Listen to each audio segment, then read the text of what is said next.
अस्सलामुअलैकुम नाजरीन। एक बहुत बड़ा मरला तय हो गया था, मगर उससे भी बड़ा मरला अब मेरे सामने था। टारगेट को मैंने देख लिया था।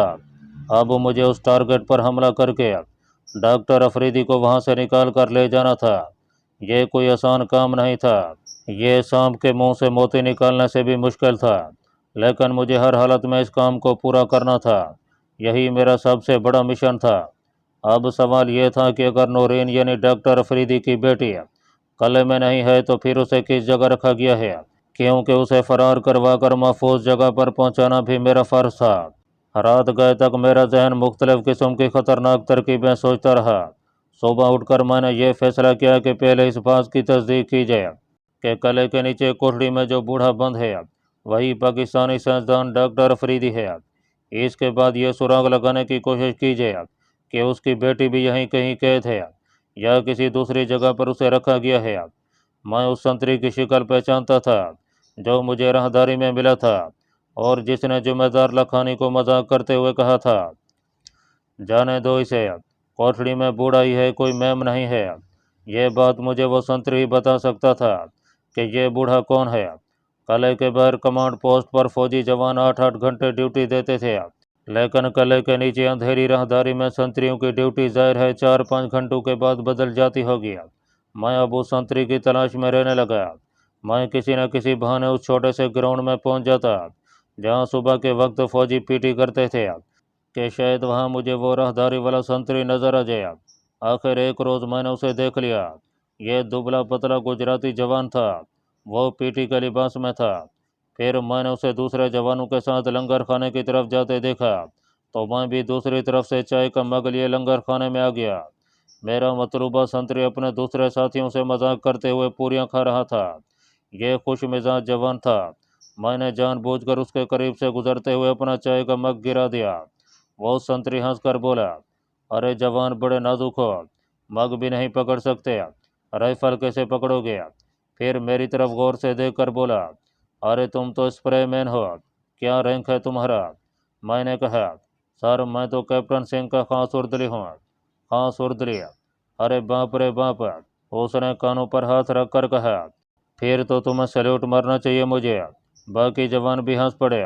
मैंने मग में चाय भरवाई, केले के पत्ते पर 2 पूरियां और भाजी रखवाई और उसी संतरी के पास बेंच पर आकर बैठ गया और नाश्ता करने लगा। वह मुझे कोहनी मार कर बोला, यार उर्दरी बॉय, कैप्टन साहब से कहकर मेरा राशन बढ़ा दो। भगवान की कसम हूँ तो दुबला पतला, मगर भूख बड़ी लगती है। और वह खुद ही खिलखिलाकर हंस पड़ा। इस वक्त मैं उसके मजाक में शामिल हो गया, फिर उसे सलाम करके वापस चला आया। मैंने बहुत जल्द पता कर लिया कि वो लांस नाइक है और उसका नाम भगवा ठाकुर है। वो मरहट्टा था, मगर दोनों जबानें यानी गुजराती भी रवानी से बोल लेता था। उसकी ड्यूटी दोपहर के 1 बजे से शुरू होकर शाम 5 बजे ख़त्म होती थी और वह बैरक में आकर चाय पीता था। एक दिन मैंने कले के अकबी बाग से ताज़ा अनानास तोड़ा और शाम को 5:30 बजे लांस नाइक भगवा ठाकुर के पास बैरक में आ गया। वह अपने खाट पर बैठा मरहट्टी अखबार पढ़ रहा था। चाय का मग स्टूल पर पड़ा था। मैंने जाते ही अनानास उसे दिया और कहा, ठाकुर जी, ये आपकी भेंट है। जंगल गया था, एक अनानास अपने लिए लाया, एक आपके लिए लाया हूँ। लांसना इस ठाकुर बड़ा खुश हुआ। अखबार एक तरफ रख कर चारपाई पर एक तरफ हो गया और बोला, अरे वाह जवान, तुमने तो कमाल कर दिया है। अनानास तो मुझे बहुत पसंद है। चाय मंगवाऊँ तुम्हारे लिए? मैं उसे बैरक से उठाकर बाहर ले जाना चाहता था, क्योंकि वहाँ कुछ फासले पर दूसरे फौजी भी बैठे गप्पे हाँक रहे थे। मैंने कहा, ठाकुर जी, इस बैरक में तो गर्मी है, चलें बाहर लंगर खाने में बैठकर चाय पीते हैं। वो बड़ी खुशी से मेरे साथ हो लिया।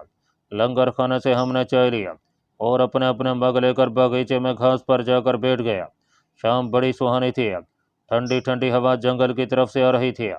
उसने मुझसे पूछा कि मैं सर्विस में नहीं हूँ तो यहाँ कैसे आ गया। मैंने उसे बताया कि मैं भारतीय सेना की खिदमत करना चाहता था। कैप्टन साहब से दरख्वास्त की कि मुझे नौकर रख लें। बस उन्होंने मेहरबानी की और मैं आप लोगों की सेवा करता रहूँगा। मेरे आगे पीछे कोई नहीं। बहड़ईच में पैदा हुआ। माँ बाप पर लोग सुधार गए हैं। अकेला हूँ। आप लोगों को दुआएं देता रहूँगा। उसने कहा, यार तुम खुश नसीब हो कि तुम्हारा आगे पीछे कोई नहीं है। अब मुझे देखो, घर वाली है, माता पिता हैं, 2 बच्चे हैं, इस तनख्वाह में बड़ी मुश्किल से गुजारा होता है। ऊपर से ऐसी ड्यूटी मिली है कि 6 घंटे ज़मीन के नीचे खड़ा रहता हूँ। उसने निशाना मुझे खुद ही मुहैया कर दिया था। मैंने उस निशाने पर तीर चलाते हुए कहा, ठाकुर जी, कैप्टन साहब मुझ पर बड़े मेहरबान हैं, आप कहें तो मैं उनसे बात करूं कि आपकी ड्यूटी बदल दें। लांस नाइक ठाकुर ने मेरा बाजू पकड़ लिया। अरे यार, भगवान तेरा भला करे, कप्तान साहब से मेरी सिफारिश कर दो। मैंने लांस नाइक से वादा किया कि मैं कैप्टन सिंह से उसकी सिफारिश ज़रूर करूंगा। मैं खामोशी से चाय पीने लगा। फिर मैंने खास मकसद के तहत कहा, ठाकुर जी, आप कब तक यहाँ इस तरह जीवन बसर करेंगे? लांस नाइक कहा भर कर बोला, अरे यार, तुम सिविलियन हो, तुम्हें फौजी ज़िंदगी का पता नहीं, हमें ये सब कुछ भुगतना पड़ता है। मैंने हंसकर कहा, ठाकुर जी, आपने उस रोज़ भी जब नीचे स्प्रे करने आया था तो मजाक में जुम्मेदार लखानी से कहा था कि यहाँ कोई मैम नहीं है। वो कह कहाँ लगाकर हंस पड़ा। अरे जवान, मैम क्या, यहाँ तो किसी काली कलोटी भंगन को भी आने की इजाज़त नहीं। मैंने फौरन कहा, ठाकुर जी, नीचे जो बूढ़ा खेत है वो ज़रूर हमारी भारत माता का दुश्मन होगा। मैं तो कहता हूँ कि भारत माता के दुश्मन को फ़ौरन मार डालना चाहिए। लांस नहीं कहने लगा, अरे जवान, वो बूढ़ा है तो भारत का दुश्मन है, परंतु उससे हमें बड़ा काम लेना है, बस इसीलिए उस साले की हिफाजत कर रहे हैं। फिर मेरी तरफ झुक कर बोला, मगर यहाँ आज से 4 माह पहले यहाँ उसकी बेटी भी थी, बड़ी खूबसूरत थी। अब कम वक्त वो भी मंदिर वाले कैंप में भेज दी गई है। क्या करें यार, भगवान को हमारा सन्यासी रहना ही पसंद है। चाय मंगवाऊँ? और उसने मुझे बहुत बड़ी इतला दे दी थी। इसके लिए मैं उसका जिस कदर भी शुक्रिया अदा करता कम था, मगर मैं उसका शुक्रिया अदा नहीं कर सकता था। मैंने पलट कर कहा, मंदिर वाला कैंप रखेलपुर वाला कैंप ही है ना? वो सिगरेट सुलगा कर बोला, अरे नहीं यार, रखेलपुर में कैंप कहाँ से आ गया? ये तो नीचे गिर के जंगल में जो तालाब के किनारे टूटा फूटा मंदिर है, वहाँ ये कैंप है। कैंप भी क्या है, बस एक मिलिट्री पोस्ट है। मैंने कहा, ठाकुर जी, चाय लूँ? और अरे यार, तुम यहाँ बैठो, मैं लड़के को आवाज़ देता हूँ। उसने लड़के को आवाज़ देकर चाय लाने को कहा और मेरी तरफ झुक कर बोला, जवान, पक्का वादा है ना कि कैप्टन साहब से मेरी ड्यूटी तब्दील करने की बात करोगे? मैंने कहा, ठाकुर जी, मैं पक्का वादा करता हूँ, अब वो मान जाए तो है। वो बोला, ज़रूर मान जाएंगे। तुम कह देना कि लांस नायक राहदारी की सर्दी से बीमार रहने लगा है, हम ये शिकायत नहीं कर सकते। तुम कहोगे तो शायद कैप्टन साहब के दिल में ख्याल आ जाए। मैं ज़रूर बात करूँगा ठाकुर जी, आप तो मेरे दोस्त बन गए हैं। मैंने हंसकर कहा। लांस नायक ठाकुर ने मुझसे ज़ोर से हाथ मिलाया और मुझे सिगरेट निकाल कर दिया। मैं कभी कभी ही सिगरेट पीता हूँ। मैंने सिगरेट सुलगा लिया। इतने में लड़का टीन के जग में चाय ले आया। हमने अपने अपने मग भरवाया और चाय पीने लगे। रात को अपने कैंप कार्ड पर बैठकर मैं सोच में पड़ गया। मेरा काम दुगना मुश्किल हो गया था। डॉक्टर अफरीदी और उसकी बेटी नूरेन को अलग अलग रखा गया था। न जाने ऐसा इन लोगों ने किस मकसद के तहत किया था।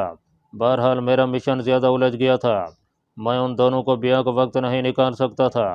अगर पहले एक को निकालता हूँ तो दूसरे को निकालना तकरीबन नामुमकिन हो जाता है। कुछ समझ में नहीं आ रहा था। बहरहाल मैंने यही तय किया कि पहले गिर के जंगल वाले तालाब के कैंप का मुशाहिदा किया जाना चाहिए कि उसका हदूद अरबा क्या है। इतवार के रोज़ मैंने कैप्टन सिंह से दरख्वास्त की कि साहब, मैं आज जंगल में हरनी मार कर लाऊंगा, मुझे बंदूक दें। मैं हरनी के शिकार का बड़ा माहिर हूँ। बरांज के जंगल में मैंने कई बार हरनों का शिकार किया है। कैप्टन सिंह बोला, अरे अहमक, तुम बंदूक चला लोगे? गिर के जंगल में हिरन ही नहीं, शेर भी होते हैं।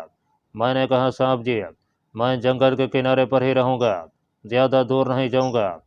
कैप्टन सिंह से मैंने कुछ इस तरह से अल्तमास किया कि वो राज़ी हो गया। उसने मुझे 12 बोर की एक बंदूक दिया और कहा, शाम तक वापस आ जाना और ख़बरदार जंगल में ज़्यादा दूर तक नहीं जाना। फिर कुछ सोच कर बोला, वहाँ हमारी एक पोस्ट है, अगर कोई जवान गश्त करता मिल गया और उसने तुम्हें पकड़ लिया तो उसे ये मेरा कार्ड दिखा देना। कैप्टन सिंह ने मुझे बटुए से अपना विजिटिंग कार्ड निकाल कर दिया। मैंने शुक्रिया अदा करके सैल्यूट मारा और थोड़ा राशन पानी थैले में लेकर कमांड पोस्ट की हदूद से निकलकर गिर के जंगल की तरफ रवाना हो गया।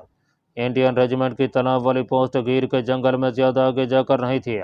ये मैंने मालूम कर लिया था कि जंगल अपनी कमांड पोस्ट से ज़्यादा 1.5 फरलांग पर से शुरू हो जाता था। गिर के जंगल सौराष्ट्र के बड़े मशहूर और कीमती जंगल हैं। सुना गया था कि वहाँ चारों तरफ ऊंची ऊंची पहाड़ियाँ हैं और साथ साथ इतनी बड़ी खायाँ हैं कि उनमें सैकड़ों हाथी समा जाए। बंदूक मेरे कंधे पर थी और थैला दूसरे कंधे से लटका हुआ था। मैंने फौजी बूट पहन रखे थे। सीधा रंगनी का सांप का मन का मैंने इतिहास से जेब में रख लिया था। मेरा मकसद हिरनी का शिकार नहीं था, बल्कि जानबूझकर पुराने मंदिर के तालाब वाली पोस्ट की तरफ जाना था, ताकि वहां पर मौजूद फौजी जवान मुझे मुश्तबा समझकर पकड़ लें और मैं उन्हें कैप्टन सिंह का कार्ड दिखाकर उनका इत्मीनान हासिल करके वहां का जायजा ले सकूं। गिर का जंगल बहुत घना था और उसके वसत में शेर, चीते और हाथी दंदराते फिरते थे, लेकिन मुझे जंगल के किनारे पर ही रहना था, क्योंकि लांस नाइक ठाकुर ने बताया था कि पोस्ट जंगल के शुरू में ही है। ऊंचे नीचे सरसब्ज मैदान से निकला तो सामने जंगल के घने दरख्तों की एक कतार निस्फ दर्रे की शक्ल में शुमालन जनूबन चली गई थी। यहाँ से गिर का जंगल शुरू होता था। मैंने खुदा का नाम लिया और जंगल में दाखिल हो गया। मैदान में धूप की वजह से काफ़ी गर्मी थी, लेकिन जंगल में दरख्तों के नीचे ठंड थी। मैं अंदाजे से एक तरफ दरख्तों के साए तले चलने लगा। मैंने जंगल में एक फायर झोंक दिया, इस ख्याल से कि इसकी आवाज़ पर पोस्ट के फौजी चौकस हो जाएंगे और फायर की आवाज़ पर मेरी तरफ ज़रूर आएंगे। जंगल में कहीं तो घने दरख्त थे और कहीं ये छदरे हो जाते थे और ऊंची ऊंची हाथी छुपवा घास के टापू आ जाते थे। मैं फायर करने के बाद एक घास के टापू में से निकला तो अचानक यहीं से किसी ने मुझे आकर पकड़ लिया। कौन हो तुम? उसने पूछा। मैंने पलट कर देखा तो 2 इंडियन आर्मी के जवान थे जिन्होंने कमांडोज की वर्दियां पहन रखी थीं।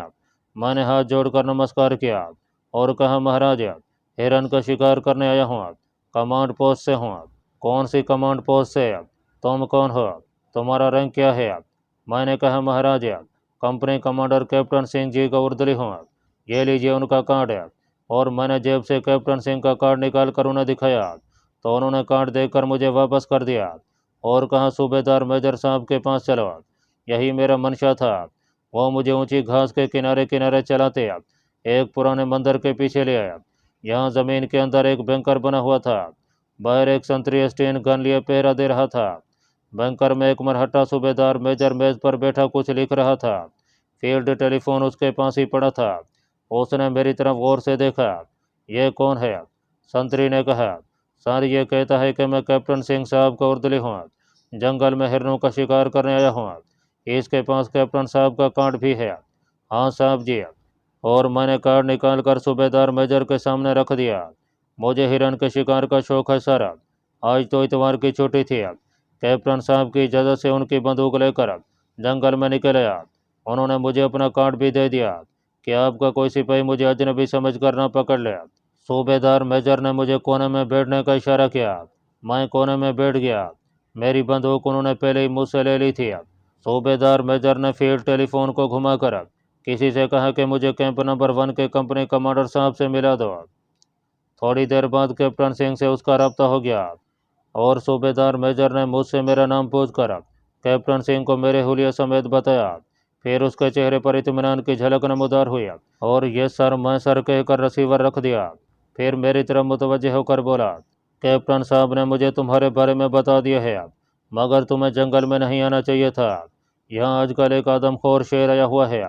फिर उसने अपने संतरी से कहा, नई को जाओ, इसे चाय पानी वगैरह पिलाओ। मैंने सलाम किया और नई के साथ बैंकर से बाहर आ गया। मेरी बंदूक भी मुझे वापस कर दी गई।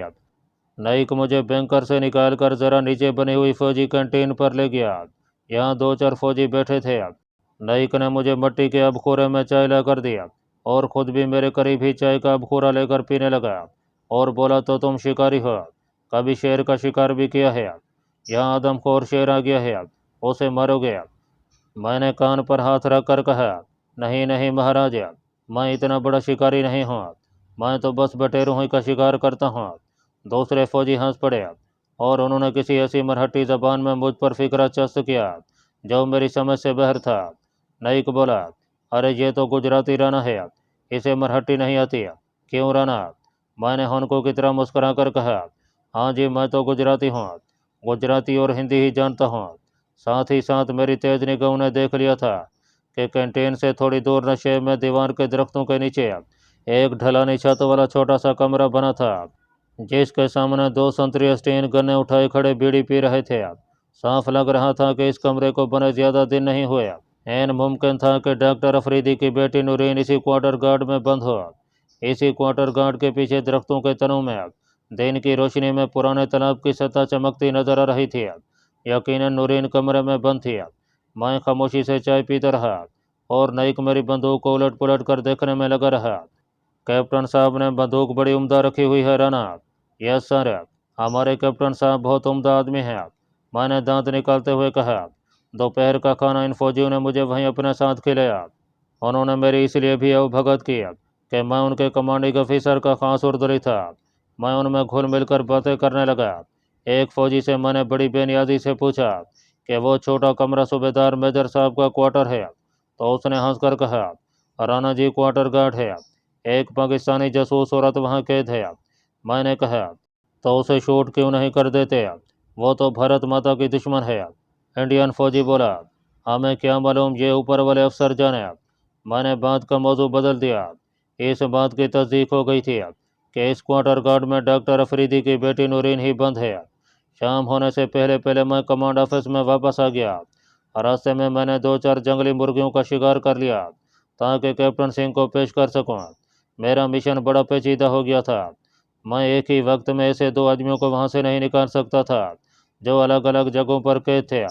रात भर इसी उधेड़ बन में रहा कि क्या करूं क्या ना करूं। दिन निकल आया। ज़रूरियात से फारिग होकर दफ्तर गया तो कैप्टन सिंह अभी नहीं आया था। बरामदे में एक फौजी स्टूल पर बैठा अखबार पढ़ रहा था। मैं उसके करीब से गुजरा तो वह बोला, क्यों अहमद भैया, कल शेर का शिकार किया फिर? सुना है गिर के जंगल में आदमखोर शेर आया है। मैंने बेदिली से जवाब दिया, ठाकुर मैं तो जंगली मुर्गियां मार कर लाया था। उसने तनजन कहा, अरे तुमसे तो ये औरत अच्छी है कि जंगल में दंदनाती फिर रही है और अपने आदमियों को दानों की तरफ भून रही है। कौन औरत है? मैंने पूछा। संतरी ने अखबार मेरी तरफ बढ़ा दिया। गुजराती पढ़ लेते हो तो ये खबर पढ़ो। गिर के जंगलों में डाकू रंगनी ने तहलका मचा रखा है और कई जागीरदारों का खून कर चुके हैं। रंगनी का नाम सुनते ही मेरे जिस्म को जैसे बिजली का झटका सा लगा।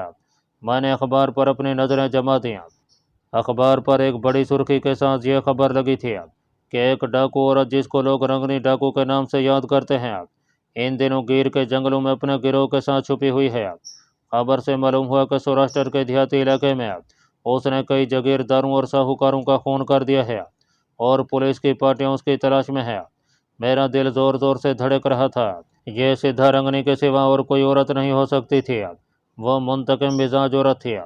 कैद के दौरान पुलिस ने ज़रूर उस पर तशद्दुद किया होगा, जिसके रद्द-ए-अमल में वो डाकू ही बन सकती थी। अब मेरा दिल सिद्धा रंगनी से मिलने के लिए बेचैन हो गया। मेरा जहन किसी और अंदाज से सोचने लगा। पाकिस्तानी डॉक्टर अफरीदी और उसकी बेटी के फरार के सिलसिले में मैं सिद्धा रंगनी से मदद हासिल कर सकता था। सिद्धा रंगनी को मेरे बारे में सब कुछ मालूम था, लेकिन चूंकि वो मुझसे मोहब्बत करती थी इसलिए उसने मेरे तमाम ऐब गवारा कर लिए थे। मैंने अखबार संतरी को वापस किया और नल पर जाकर आग बुझाने वाली बाल्टियों में ताज़ा पानी भरने लगा। मेरा दिमाग तेज़ी से काम कर रहा था और मेरे लिए अब लाजमी हो गया था कि मैं यहाँ से किसी तरह गिर के जंगल में जाकर सिद्धा रंगनी से मिलने की कोशिश करूँ। इसका तरीकाकार यही था कि मैं अपने तौर पर जंगल में निकल जाऊँ और सिद्धा रंगनी से मिलने के बाद दूसरे या तीसरे दिन वापस आऊँ तो कैप्टन सिंह से यह बहाना बना दूँ कि मैं जंगल में रास्ता भूल गया था।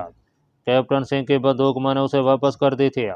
अगर शिकार के लिए बंदूक लेने बैठता हूँ तो मुझे अगले इतवार यानी छुट्टी के दिन का इंतज़ार करना पड़ता और इतना वक्त मेरे पास नहीं था।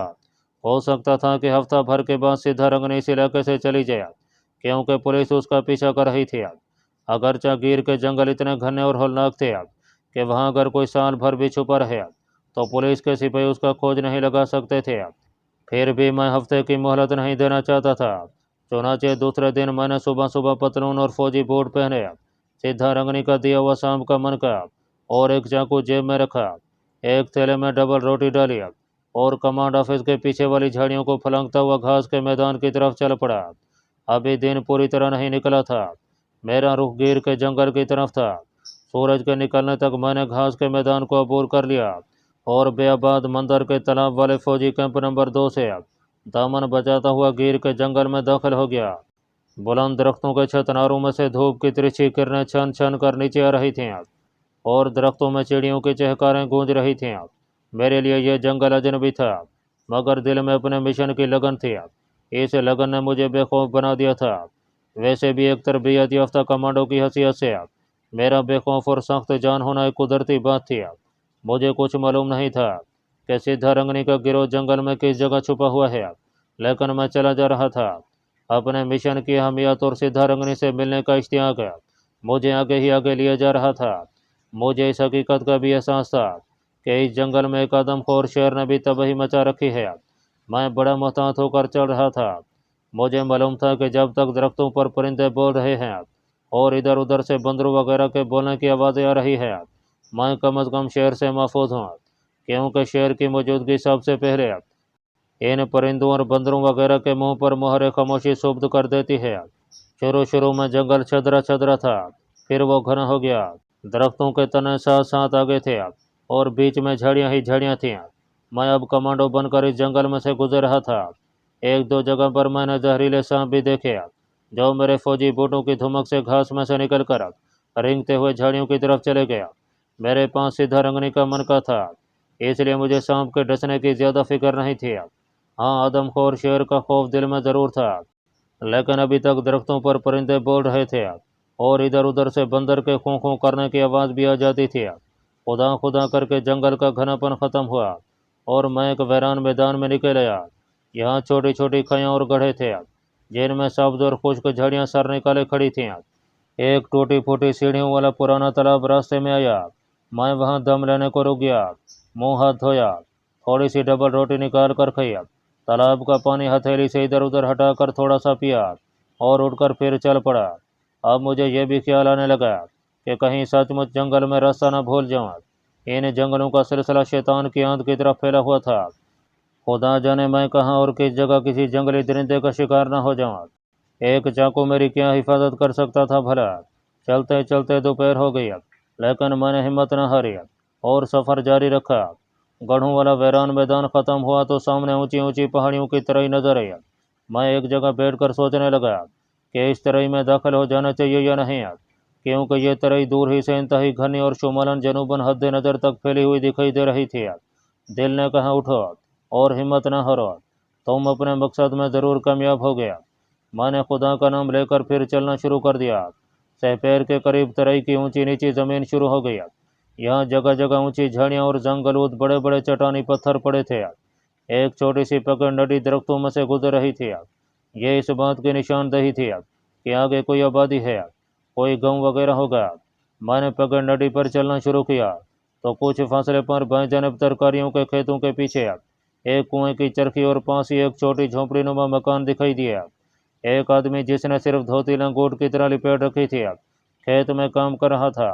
मैं उसके करीब पहुंचा तो उसने पलट कर मेरी तरफ देखा और गुजराती जबान में पूछा, तुम महकमा जंगलात के आदमी हो? मैंने कहा, हाँ, रास्ता भूल गया हूँ, बड़ी भूख लगी है। यह कौन सा गाँव है? वह मुझे अपने झोंपड़े के बाहर ले आया। यहाँ उसकी बीवी बच्चे भी थे। उसकी बीवी ने मुझे देखते ही लंबा घूंघट निकाल लिया। मेरा मेज़बान मिट्टी के बर्तन में बकरी का दूध और एक रोटी ले आया। मैंने कहा, मेरे पास डबल रोटी है। वो खुश होकर बोला, राणा जी, ये विलायती रोटी हमें दे दें, ये तो हम शौक से खाएंगे। तुम्हारे लिए मैं दो रोटियां पकवाई देता हूँ। मैंने डबल रोटी उसे दे दिया। दूध के साथ रोटी खाते हुए सबसे पहले तो मैंने उससे पूछा कि आदमखोर शेर इधर तो नहीं है? मेज़बान ने कहा, राणा जी, कुछ रोज पहले इधर आया था। हम लोग अपने बाल बच्चों को लेकर दरख्तों पर चढ़ गए थे, लेकिन अब खोजियों ने खबर दी है कि वो महाराष्ट्र की तरफ निकल गया है। अब मैंने उससे रंगनी डाकू के बारे में पूछा। वो नारियल पी रहा था, धुआं नाक से निकालते हुए सारे एक तरफ झुकाकर बोला, राणा जी, हम तो गरीब लोग हैं, डाकू इधर आकर क्या करेंगे? डाकू तो ऊपर उत्तर प्रदेश में सुनाहे हुआ करते हैं। फिर उसने तराई के घन की तरफ इशारा करते हुए कहा, उधर तराई के जंगल में वहाँ अगर कोई डाकुओं का गिरोह छुपा हुआ हो तो कुछ नहीं कह सकता, पर राणा जी, डाकू तो देहाती आबादियों में होते हैं, जहाँ बड़े बड़े राणा और पटेल रहते हैं। इधर डाकुओं को जंगली जानवरों में आकर क्या लेना है? उसकी ज़बानी मुझे यह भी मालूम हुआ कि तराई में दाखिल होने की बजाय अगर उसके किनारे किनारे चले जाएं तो आगे गिर की मशहूर नदी आती है। नदी आगे जाकर एक झील में गिरती है। वहाँ चानवरा नाम का एक गाँव है जहाँ एक जागीरदार पटेल की हवेली है। मैंने सोचा हो सकता है कि सीधा रंगनी उस पटेल का सफाया करने आई हो।